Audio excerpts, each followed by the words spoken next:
students, welcome to my YouTube channel Teach to Learn. As you know, we have already started a series of class 7th NCERT book, and under this series we have completed 7 chapters. Today we are going to start a new chapter, chapter number 8, reproduction in plant. And those students who till not watch the previous videos, a link is provided in the description. You can check through videos from them. So let's start our chapter, reproduction in plant. First of all, we must know about what is reproduction.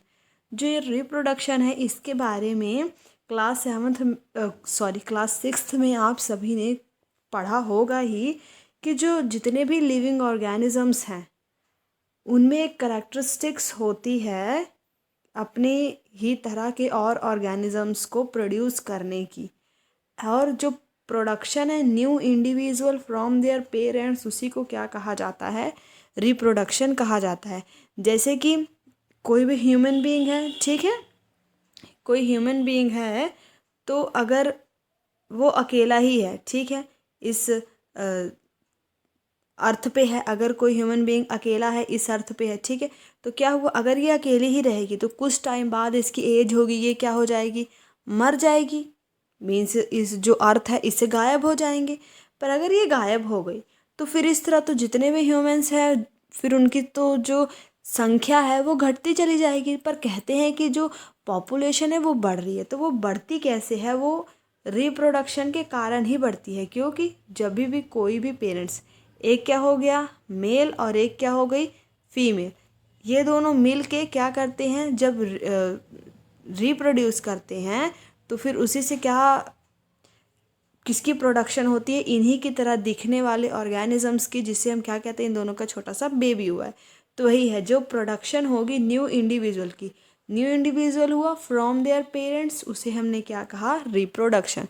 इसी तरह ही ये जो reproduction है humans में वो अलग चीज़ है। Basically आज हम जिस रिप्रोडक्शन की जो स्टडी करेंगे वो हम प्लांट्स में स्टडी करेंगे कि कैसे जो प्लांट्स हैं वो रिप्रोड्यूस करते हैं। क्योंकि अगर प्लांट्स भी रिप्रोड्यूस नहीं करेंगे तो एक कोई गुलाब का पेड़ है, अकेला वही पेड़ रह जाएगा और दुनिया में फिर तो कोई गुलाब के पेड़ ही नहीं आएंगे, सिर्फ एक है, रोज़ का फ्लावर है और बस अकेला वही रह जाएगा। या फिर हम जो वीट उगाते हैं, जो राइस उगाते हैं, वो भी ऐसे तो बस एक सीज़न में उगे, अगले सीज़न में उगे ही ना। तो बेसिकली हम यही पढ़ेंगे कि कैसे प्लांट रिप्रोड्यूस करते हैं। There are different modes of reproduction in plant, अलग अलग तरीके हैं जिससे प्लांट रिप्रोड्यूस करते हैं, उन्हीं डिफरेंट वेज को हम स्टडी करेंगे। मोड्स ऑफ रिप्रोडक्शन मीन्स कि किस तरह कोई प्लांट रिप्रोड्यूस करते हैं, कितने तरीके हैं, उसके बारे में स्टडी करते हैं। इन क्लास 6 हमने क्या पढ़ा है कि फ्लावरिंग पार्ट्स मीन्स कि फ्लावर के डिफरेंट पार्ट्स के बारे में स्टडी किया है। आप उसे अभी भी रिकॉल करिए और अपनी नोटबुक पे उनके पार्ट्स लिखिए और उनके फंक्शन को रिवाइज करिए। मोस्ट प्लांट हैव रूट्स, और हमें पता है जो ज़्यादातर प्लांट्स होते हैं उनकी जड़ें होती हैं, स्टेम तने होते हैं, और लीव्स मीन्स पत्ते तो होते ही होते हैं। तो जिसमें रूट्स, स्टेम और लीव्स ये तीनों अगर इकट्ठे आ जाएं तो इन्हें हम क्या कहेंगे, वेजिटेटिव पार्ट्स ऑफ प्लांट। इस तरह का क्वेश्चन भी आ सकता है कि जो वेजिटेटिव पार्ट है किसी प्लांट के वो क्या होते हैं, तो इसका आंसर क्या होगा, root, stem and leaves. After a certain period of growth most plant bear flower. हमें पता है थोड़ी ग्रोथ के बाद कोई भी ज़्यादातर प्लांट क्या करते हैं, फ्लावर्स आ जाते हैं उसमें। जैसे कि एग्जांपल लेते हैं हम मैंगो ट्री का, तो जो मैंगो के ट्री में है स्प्रिंग के मौसम में उनमें फ्लावर आ जाते हैं और उन्हीं फ्लावर से हमें जूसी मैंगो मिलते हैं जो हम समर में खाते हैं।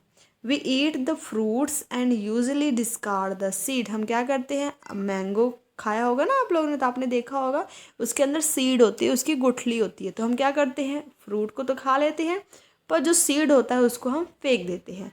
Seed germinate and form new plant, पर जो हमने सीड को फेंक दिया उसी सीड से हम क्या कर सकते हैं,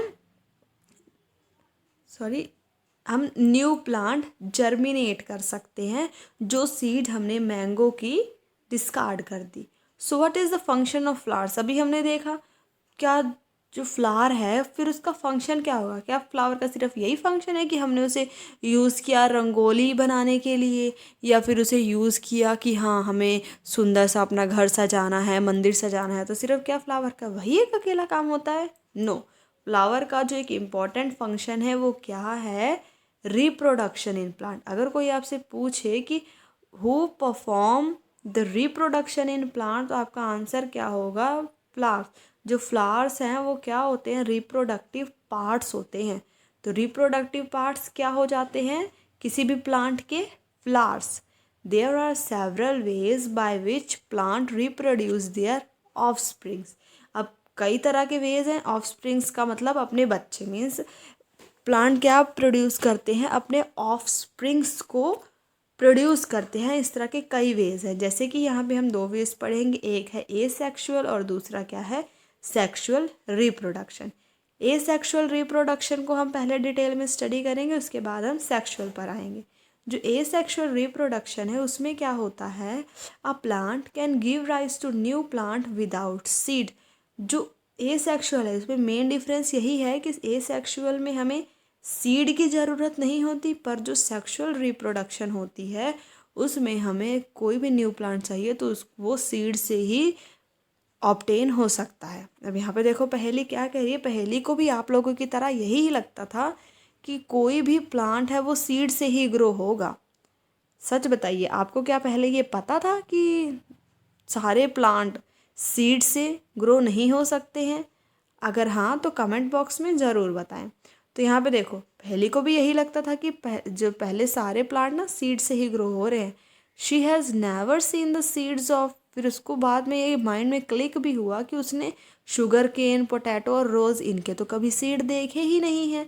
तो ये जानना चाहती है कि ये जो पोटैटो हो गए, शुगर केन हो गए या फिर रोज़ हो गए, ये आखिर रिप्रोड्यूस कैसे होते हैं, इनसे और प्लांट कैसे बनते हैं। अभी हमने देखा दो पार्ट्स है mainly, A sexual and sexual. अब हम पहले ए सेक्सुअल के अंदर बाकी डिटेल पार्ट्स, ए सेक्सुअल के अंदर जो रिप्रोडक्शन के अंदर अलग अलग तरह के मेथड्स होंगे हम उनको स्टडी करेंगे। सबसे पहले आ जाता है vegetative propagation. It is a type of asexual reproduction in which new plants are reproduced from root, stem, leaves and buds। अभी हमने क्या देखा था कि वेजिटेटिव पार्ट कौन कौन से थे? रूट, स्टेम और लीव। यहाँ तक तो क्या थे? ये सारे वेजिटेटिव पार्ट ही थे। इसमें सिर्फ एक चीज़ और क्या ऐड हो गई है? Buds. Since reproduction is through the vegetative parts of the plant, क्योंकि ये तीनों तो क्या हैं? वेजिटेटिव पार्ट ही हैं और रिप्रोडक्शन इन्हीं से हो रही है, इसीलिए हम इन्हें क्या कहते हैं? Vegetative propagation. अब इस वेजिटेटिव प्रोपागेशन को समझने के लिए हम कुछ एक्टिविटीज़ डिस्कस करेंगे, फिर हमें ये जो वेजिटेटिव प्रोपागेशन का प्रोसेस है ये अच्छे से समझ आ जाएगा। अब इसमें सबसे पहले क्या करना है? हमें एक ब्रांच लेनी है रोज़ या फिर चंपा की, विद मतलब उसके नोड के सहित ही। This piece of branch is termed as cutting, और उसको हम क्या कहते हैं? कटिंग कर कहते हैं। उसको बरी कर देना मीन्स मिट्टी के अंदर दबा देना है। A node is a part of stem या और branch at which leave arise. अब यहाँ पे देखें, जैसे यहाँ पे इस फिगर में क्या बताया हुआ है, ये जो दिख रहे हैं ना थोड़ा सा हमें बाहर निकला निकला, यही क्या है? नोड है। मतलब नोड होता क्या है? जहाँ से कोई भी प्लांट जो लीफ है वो बाहर निकलती है, वही इन्होंने कहा है नोड क्या है? Is a part of stem eight which leave arise. जैसे हमें इस फिगर में भी दिख रहा होगा कि ये जो नोड है यहीं से ही क्या होती हैं? न्यू लीव्स जर्मिनेट करती हैं। नोड वही पार्ट है। Water the cutting every day and absorb it's ग्रेथ। फिर यही जो हमने कटिंग बरी करी है मिट्टी में, उसको एवरीडे पानी देना है, फिर उसकी ग्रोथ को रिकॉर्ड करना है। Observe and record the number of days taken for roots to come out and new leaves to arise. अब देखो यहाँ जो इसका नीचे वाला पार्ट है, इसको क्या किया है? मिट्टी के अंदर ऐसे डाल दिया है मिट्टी में। तो ये ऑब्जर्व करना है कि नीचे वाले पार्ट से कितने दिनों में रूट्स बाहर आती हैं, और ये जो बड है, नोड है सॉरी, वहाँ से कितने दिनों में न्यू लीव्स बाहर आ रही हैं। ट्राई द सेम, इसी एक्टिविटी को आप मनी प्लांट्स के साथ भी दोहरा सकते हैं। You must have seen flower birds developing into flower. हमें पता है कि अगर आपने देखा होगा, मेनली जो बर्ड का मीनिंग है उसका क्या मतलब होता है कि कली। कोई भी जो फूल होता है वो पहले कली ही होता है। आपने कभी नोटिस किया होगा, आपके आसपास अगर कोई प्लांट लगा हो तो आप उसे नोटिस करना कि अगर उसमें से फ्लावर निकल रहे हैं तो फ्लावर सीधा ही ये बड़ा सा फ्लावर नहीं आ जाएगा। फ्लावर बनने से पहले वो क्या होगा, एक छोटी सी कली होगा। वो कली जब धीरे धीरे करके खुलती है तो फिर उसके बाद जाकर कहीं वो एक फ्लावर बनता है। वही इन्होंने कहा है, you must have seen flower birds developing into flower, के जो फ्लावर की बर्ड्स हैं, फ्लावर की कलियां हैं, वही फ्लावर बनती हैं। Apart from flower buds there are bud in the axil of leave which develop into shoot. अब मेनली दो तरह के बर्ड होते हैं। एक तो बर्ड हो गई जो फ्लावर बर्ड, जिससे क्या बन रहा है, फ्लावर बन रहा है। फ्लावर बर्ड को छोड़कर एक बर्ड उस जो प्लांट है उसके एक्सिल में भी होता है। अब एक्सिल क्या है, point of attachment of leaf at the node. जैसे हमें क्या दिख रहा है, ये क्या है, बेसिकली ये भी तो क्या है, एक नोड ही है ना, क्योंकि यहाँ से क्या निकल रहे हैं, लीफ निकल रहे हैं।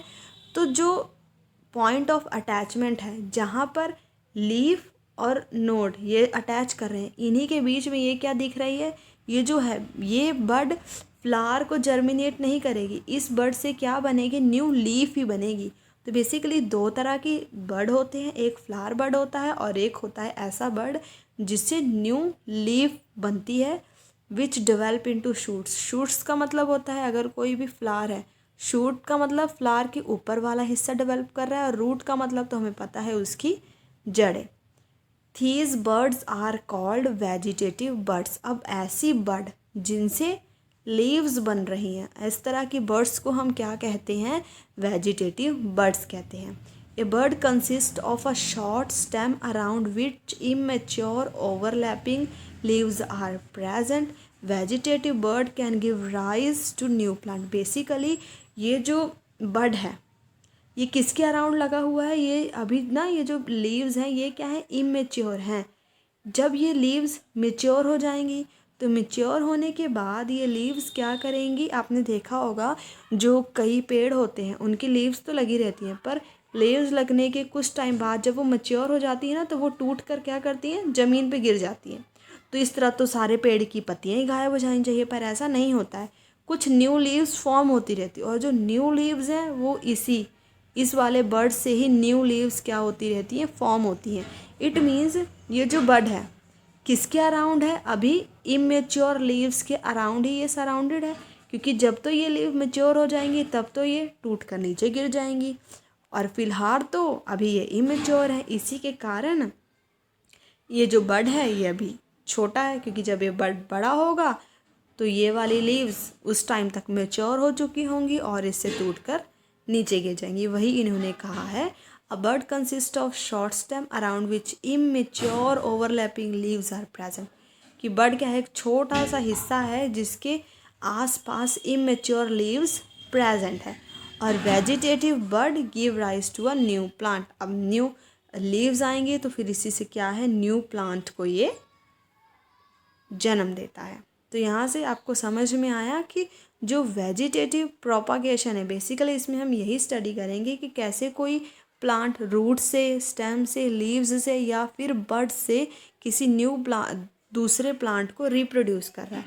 यहाँ पे हमने क्या देखा कि बड से कोई दूसरा न्यू प्लांट रिप्रोड्यूस हो रहा है। अब हम नेक्स्ट में देखते हैं कैसे इसमें कौन सा पार्ट यूज़ हो रहा है रिप्रोड्यूस करने के लिए। जो एक्टिविटी 8.2 है उसमें हमने क्या लेना है, एक फ्रेश पोटैटो लेना है, ऑब्ज़र्व करना है उसके ऊपर जो स्कार्स है। अब बेसिकली आप अगर यहाँ देखें कि अगर हमारे पास कोई भी पोटैटो है, आप घर में भी इसको ऑब्ज़र्व कर सकते हैं कि जो पोटैटो होगा उसमें क्या होंगे, ऐसे छोटे छोटे ना स्कार्स प्रेजेंट होते हैं। ये स्कार्स तो आप नेक्ड आई से भी देख सकते हैं, पर अगर आप इस आलू को थोड़े टाइम के लिए रख देंगे ना, तो आप क्या देखेंगे, इसी आलू से ना कुछ ऐसे बर्ड्स क्या होंगे, बाहर आने लगेंगे। तो बेसिकली ये है क्या, these scars are also called eyes. अब यहाँ पे जो मैंने अभी बोला कि जहाँ से ये रिप्रोड्यूस होके बाहर आ रहे हैं, अगर ये रिप्रोड्यूस नहीं हुए हैं, जैसे इस पिक्चर में आप देख सकते हैं, तो ये जो चीज़ें हैं इन्हें हम क्या कह सकते हैं, इनकी आइज़ भी कह सकते हैं पोटैटो की। Cut the potato into small portion each with an eye and bury them in the soil. अब इसमें हमने करना क्या है, एक पोटैटो है, ये क्या है, उनकी इस तरह की आइज़ है। तो जो किसान होते हैं ना, वो क्या करते हैं, इस तरह पोटैटो को कट करते हैं कि जैसे पोटैटो को कट किया तो एक बार इसको इस तरह कट कर लेंगे कि उसमें एक आई आ जाए, फिर एक पोटैटो को इस तरह कट कर लेंगे, एक पीस इसका इस तरह कट कर लेंगे, एक इस तरह और एक इस तरह। बेसिकली ज़्यादातर वो यही कोशिश करते हैं कि ऐसे पोटैटो को कट करें जिसमें उसमें उसकी जो आइज़ हैं इस पोटैटो की हर पीस में आ जाए, और उसके बाद उसको क्या करना है, सॉइल में दबा देना है। सॉइल में दबाने के बाद water the piece regularly for few days, उसके बाद उसको कुछ दिनों तक पानी देना है, उसकी जो प्रोग्रेस है उसको रिकॉर्ड करना है। अब इसमें हम क्या देखेंगे, like wise you can also grow. इससे हमें, जब हम इसकी ग्रोथ को ऑब्जर्व करेंगे तो हम क्या देखेंगे कि उससे जो हमारा न्यू पोटैटो है वो ग्रो कर जाएगा। इसी तरह हम टर्मरिक और जिंजर को भी ग्रो कर सकते हैं। जैसे यहाँ पे भी जिंजर के भी बॉडी पे ऐसे होते हैं, जब हम इसको बरी करेंगे मिट्टी में तो नीचे वाला पार्ट क्या हो जाएगा, रूट उससे डेवलप होने लगेंगे, और ऊपर वाले पार्ट से, और उसी रूट के अंदर ही जिंजर रहेगा, और ऊपर वाले पार्ट में जैसे यहाँ पे हमें दिख रहा है ऐसे प्लांट सा ग्रो हुआ हमें दिखेगा। तो इससे भी क्या हुआ, हमने क्या किया, फ्रेश पोटैटो से भी हम क्या कर सकते हैं, रिप्रोडक्शन कर सकते हैं। और हमने देखा कि कैसे हमने रिप्रोडक्शन इसमें किया, इसकी जो आइज़ हैं उसको अलग अलग हमने मिट्टी में दबा दिया, उसके बाद उसको रिप्रोड्यूस कर दिया। अब इससे भी हमने क्या देखा कि इसके भी कोई सीड नहीं है, ये भी डायरेक्टली उसी पोटैटो से ही हम न्यू पोटैटो जर्मिनेट कर सकते हैं, जैसे कि हमने रोज़ में किया। पूरा हमने रोज़ ना लेके सिर्फ रोज़ की एक ब्रांच ले ली, जैसे पूरे रोज़ में पूरा रोज़ है, उसकी एक ब्रांच इधर जा रही है, एक इधर जा रही है, एक इधर जा रही है, कितनी सारी ब्रांचेस होती हैं। हमने सिर्फ एक ब्रांच को लिया और उसी से एक न्यू प्लांट ग्रो करा लिया, वैसे ही पोटैटो में किया। अब वैसे ही एक बायरोफिलम नामक एक लीव्स होती हैं, जिसमें भी क्या होते हैं, bird in the margins of the leaf. वहाँ पे कहाँ बर्ड प्रेजेंट होते हैं, उसकी लीव्स में प्रेजेंट होते हैं। अब जैसे उसकी जो लीव होती है ना वो इस तरह की होती है, अभी हमने बाकी तरह की लीव तो दूसरी तरह की होती है, उसकी यहाँ यहाँ क्या है, मार्जिन है, नीचे नीचे थोड़ा थोड़ा गैप है। तो यहाँ से क्या होता है, if leaf of this plant fall on a moist, अगर इसकी लीफ किसी भी मॉइस्ट सॉइल, गीली सॉइल में गिर जाती हैं, तो जो each bud can give rise to a new plant. तो जैसे अभी मैंने यहाँ पे आपको दिखाया, तो इसके जो ईच बर्ड हैं, ये जो हैं, ये क्या करेंगे, न्यू प्लांट को जन्म दे देंगे। रूट जैसे यहाँ पे फिगर में दिखाया हुआ है, क्या दिख रहा है हमें, यहाँ पे ये अंदर था, तो जो इसका हर एक पार्ट था, ये हर एक पार्ट है क्या कर रहा है, न्यू प्लांट को जन्म दे रहा है, उसको प्रोड्यूस कर रहा है। रूट्स ऑफ सम प्लांट, अब इसी तरह कुछ प्लांट्स की रूट्स हैं जो क्या करती हैं, नए तरह के प्लांट बना लेती हैं, जिसमें हम क्या कर सकते, किसकी एग्जांपल ले सकते हैं, स्वीट पोटैटो और डहलिया की। प्लांट सच एज कैक्टस, जो कैक्टी है वो क्या करता है, कैक्टी मतलब कैक्टस ही प्रोड्यूस करता है न्यू प्लांट को। जब भी कैक्टस का कोई भी पार्ट उसकी बॉडी से अलग हो जाता है, तो जो भी उसका डिटैच्ड पार्ट होता है वो न्यू प्लांट में ग्रो हो जाता है। यहाँ देखा कि जो कैक्टस है वो कैसे ग्रो करता है। मुझे wants to know if there is any advantage of vegetative propagation. हम स्टडी तो कर रहे हैं वेजिटेटिव प्रोपागेशन, तो आखिर इसको करने का कोई एडवांटेज है या फिर बस हम ऐसे ही कर रहे हैं। तो नहीं, इसके कुछ एडवांटेजेस भी हैं जो हम डिस्कस करते हैं। Plant produce by vegetative propagation take less time to grow and bear flower and fruit earlier than those produce from seeds. Seed में क्या हुआ, पहले हमने सीड लगाया, सीड उसके बाद थोड़ा टाइम बाद सीड जर्मिनेट होगा, जर्मिनेट होने के बाद फिर जाके उसमें से कहीं प्लांट निकलेंगे। पर जो वेजिटेटिव प्रोपागेशन है उसमें क्या होगा, टाइम भी कम लगेगा, और जो फ्रूट है या फिर फ्लावर है वो सीड के कंपैरिजन बहुत ही जल्दी ग्रो करने लगेंगे। The new plant are exact copy of the parent plant as they are produce from a single cell. अभी जैसे हमने देखा, चाहे वो बायरोफाइलम हो, चाहे वो पोटैटो हो, चाहे जिंजर हो, चाहे ये क्या हो, रोज़ का प्लांट हो, हम क्या देख रहे हैं, ये जो प्लांट हैं ये सिर्फ एक ही पेरेंट से बन रहे हैं। मीन्स कि सिर्फ एक ही तरह का पोटैटो लग रहा है, एक ही तरह का रोज़ लग रहा है। तो फिर ये जो क्या होते हैं, जो भी न्यू प्लांट बनेगा बिल्कुल पूरी की पूरी कॉपी होगा अपने पेरेंट्स प्लांट की, क्योंकि इसमें क्या हो रहा है, सिर्फ एक सिंगल पेरेंट यूज़ हो रहा है। Later in this chapter, you will learn that plant produced by sexual reproduction have characteristics of both the parents. Plant produce seed as a result of sexual reproduction. अभी जो बाकी का chapter अभी हमारा बचा है उसमें हम यही देखेंगे कि अभी तो यहाँ फिर तो सिंगल पेरेंट यूज़ हुआ है। जैसे कि मैंने शुरू में ह्यूमन बीइंग की बात करी थी कि दो ह्यूमन बीइंग मिलके अपने बेबी को रिप्रोड्यूस करते हैं। तो आपने देखा होगा कि आपके अंदर भी कुछ क्वालिटीज़ आपके पापा की होंगी और कुछ क्वालिटीज़ क्या होती हैं, आपके मम्मी की होती हैं, क्योंकि अब इसमें क्या है, दो पेरेंट्स इन्वॉल्व हैं, इसीलिए जो बेबी चाइल्ड होगा उसमें दोनों की क्वालिटीज़ होंगी। पर यहाँ पे जो अभी हम प्लांट पढ़ रहे हैं उसमें सिर्फ एक ही हमने पेरेंट यूज़ किया है, इसीलिए जो न्यू प्लांट प्रोड्यूस हुआ है वो भी पूरा का पूरा कॉपी होगा अपने पेरेंट प्लांट का। बाकी के चैप्टर में हम सेक्सुअल रिप्रोडक्शन भी पढ़ेंगे कि कैसे करेक्ट जो सेक्सुअल रिप्रोडक्शन में जो नया प्लांट बनता है उसमें पेरेंट्स, दोनों पेरेंट्स की करैक्टरिस्टिक्स आ जाती हैं। और इसी में ही हम प्लांट के सेक्सुअल रिप्रोडक्शन के बारे में पढ़ेंगे कि जिस कैसे सीड्स प्रोड्यूस होती हैं सेक्सुअल रिप्रोडक्शन के कारण प्लांट्स में। तो बेसिकली आज हम जो अपना टॉपिक है यहीं तक ही रखते हैं, जिसके नेक्स्ट पार्ट हैं वो मैं नेक्स्ट वीडियो में डिस्कस करूँगी। So I hope it is gonna be clear to you. अगर आपको पूरी वीडियो अच्छे से समझ आ गई हो तो वीडियो को लाइक करना ना भूलें, इसे अपने फ्रेंड्स के साथ ज़्यादा से ज़्यादा शेयर करें। अगर आपका कोई भी डाउट हो तो उसे कमेंट बॉक्स में कमेंट करें, मैं उसका रिप्लाई ज़रूर ही करूँगी। और इसी तरह की और वीडियोस देखने के लिए चैनल को सब्सक्राइब करना ना भूलें। Thanks for watching.